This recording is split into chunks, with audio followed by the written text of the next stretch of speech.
Cette patiente souffre de diabète gestationnel. Elle doit mesurer sa glycémie 6 fois par jour. Après chaque piqûre, elle complète un tableau de suivi qu'elle transmet à son médecin par courriel.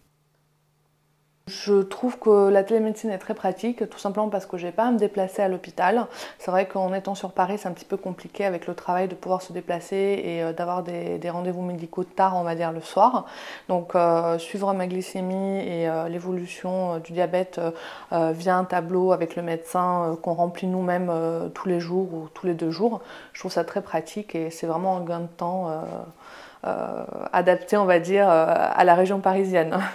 Cette télémédecine dans le suivi du diabète gestationnel a été mise en place en 2006 à l'hôpital européen Georges Pompidou.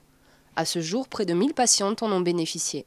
Le projet a vu le jour dans un contexte de surcharge de travail importante, puisque le diabète gestationnel atteint environ 10% des femmes enceintes en France, c'est-à-dire près de 100 000 patientes tous les ans. Il permet d'optimiser le temps de la patiente comme de l'équipe soignante en communiquant essentiellement les résultats de télésurveillance de la glycémie, par exemple, du taux de sucre dans le sang, par des tableaux véhiculés par des courriels que l'on peut adresser de façon multi-hebdomadaire, alors que dans l'état de l'art classique, les patientes viennent par exemple 2 fois par mois en consultation, ce qui est à la fois très chronophage et très consommateur de temps, mais tout à fait insuffisant puisqu'il faut une bien meilleure réactivité. Au début de la grossesse. Pour connaître la marche à suivre, les patientes sont reçues pour une première consultation en entretien individuel puis en réunion de groupe.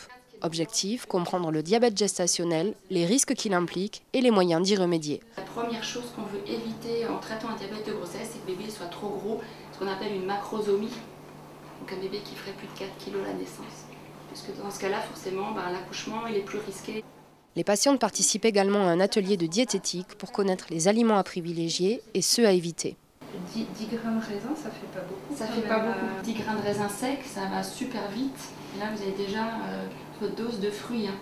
On ne pique pas ses 2 doigts. Les patientes sont ensuite reçues par l'infirmier qui leur montre comment mesurer la glycémie. Alors on laisse la main vers le bas. Dès qu'on la remonte, le sang il s'en va.